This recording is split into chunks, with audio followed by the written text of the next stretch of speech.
रूपा madam, तुम्ही खूप छान आहात. तुमचे मन फार सुंदर आहे. तुमच्यासारखीच हिंमत आम्हा सर्वांमध्ये असती तर किती बरे झाले असते.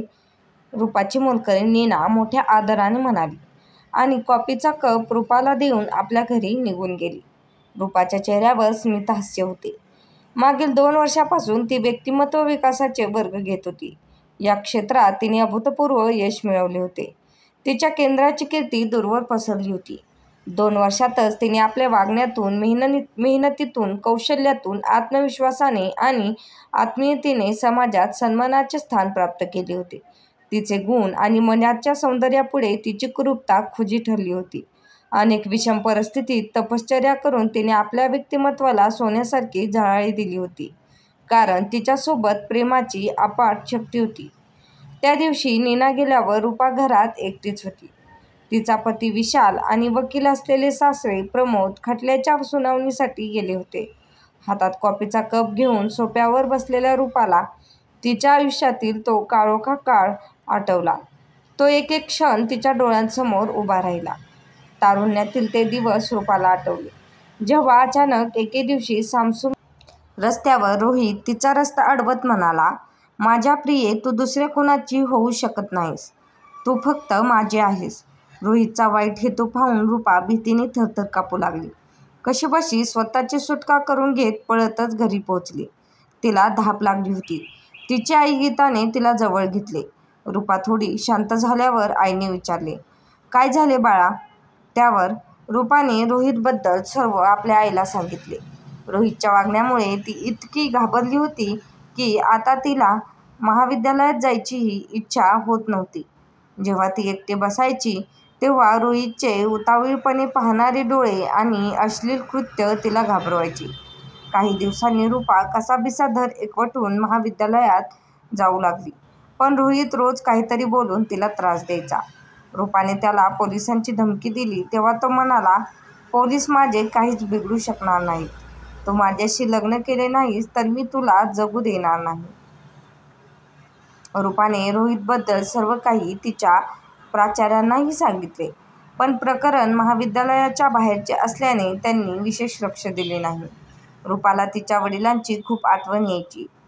तिला वाटायचे की जर वडील हयात असते तर तिला कोणीही असा त्रास देऊ शकला नसता. रूपा आणि तिच्या आईला शांतपणे जगणे कठीण होत होते. अनेक अडचणींचा सामना करून रूपाने MA मानसशास्त्राची अंतिम परीक्षा दिली होती.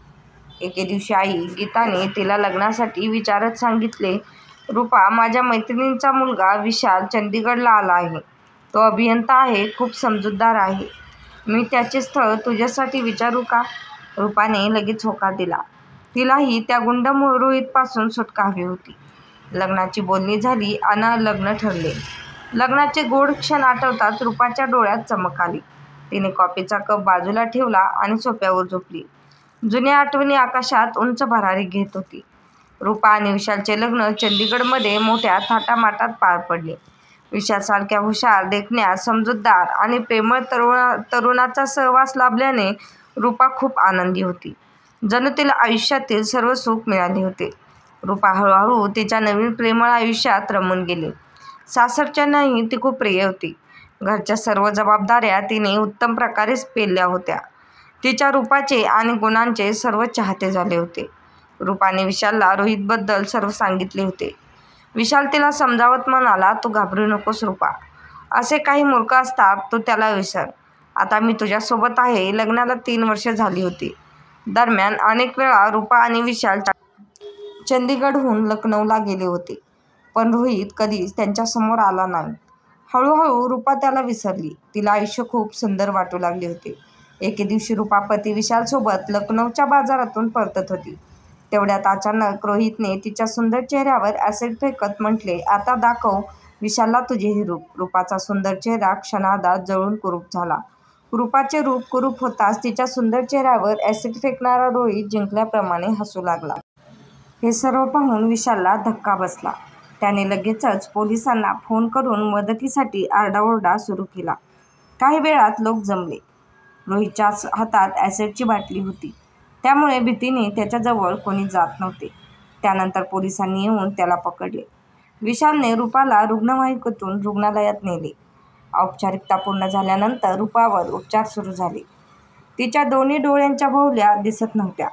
चेहरा इतका खराब झाला होता की डॉक्टरांनी विशाललाही तिला पाहू दिले नाही.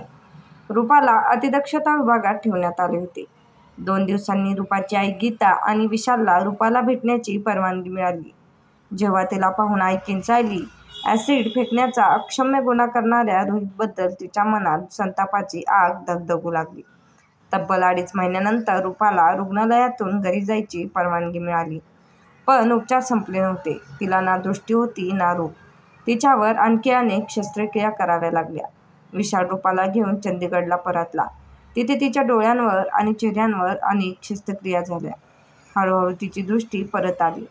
या घटनेनंतर रूपाने पहिल्यांदा जग पाहिले. तेव्हा तिच्या आनंदाला पारावर उरला नाही. मात्र स्वतःचा चेहरा पाहून ती किंचाळली. स्वतःचे भूत आरशात पाहिल्यासारखे तिला वाटले.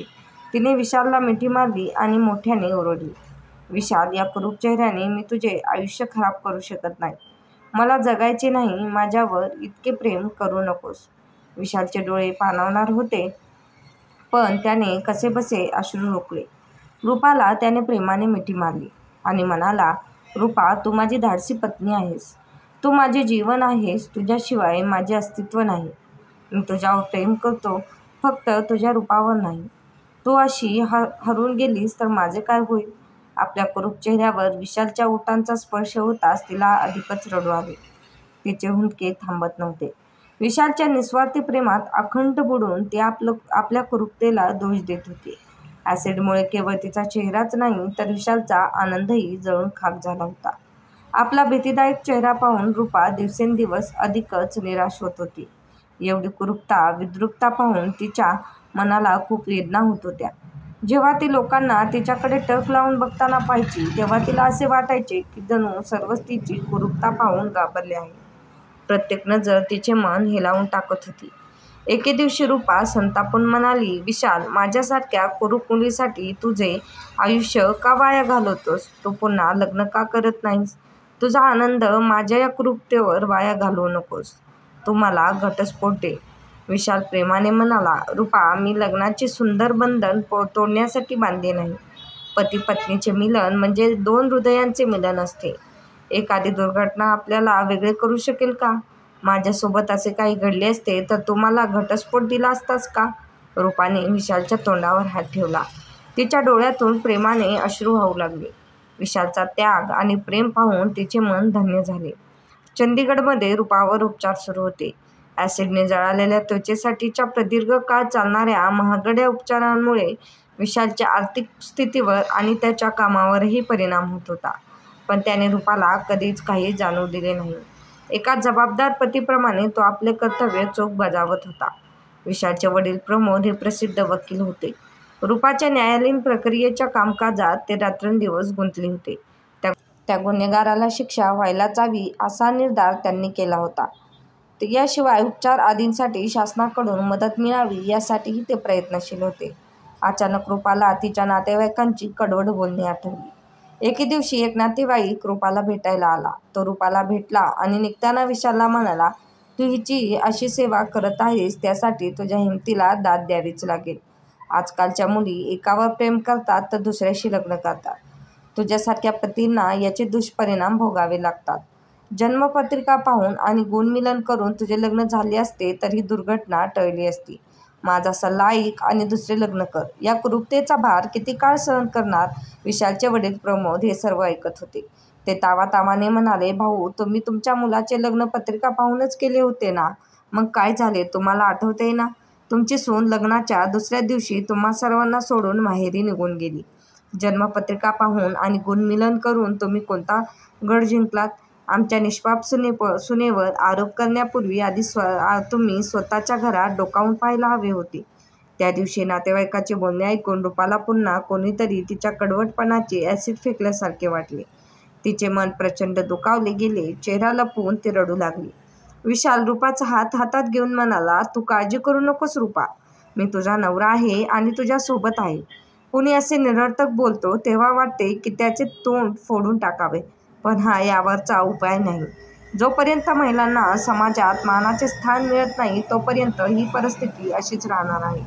अशा संकुचित प्रवृत्तीच्या लोकांची विचारसरणी बदलायला हवी. रूपा विशालच्या मांडीवर डोकं ठेवून रडत होती. विशाल तिच्या केसांवरून हात फिरवत म्हणाला, माझ्या रूपाने पुन्हा हसायला शिकावे अशी माझी इच्छा आहे.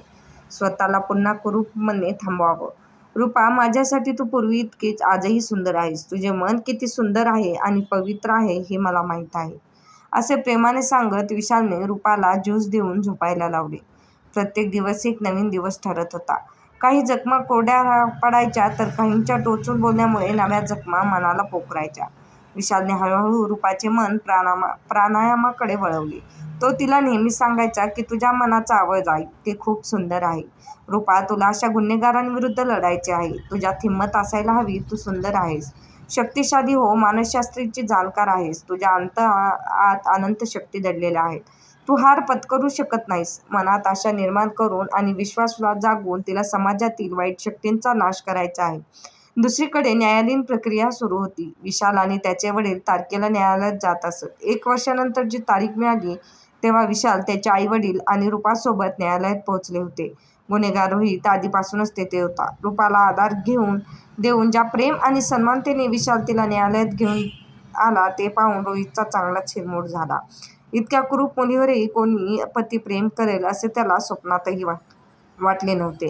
विशालने रूपाचा आनंद हिरावून घेणाऱ्या रोहितकडे तिरस्काराने पाहिले आणि म्हणाला, तू आमच्यासोबत जे केलेस त्याची शिक्षा तुला लवकरच मिळेल.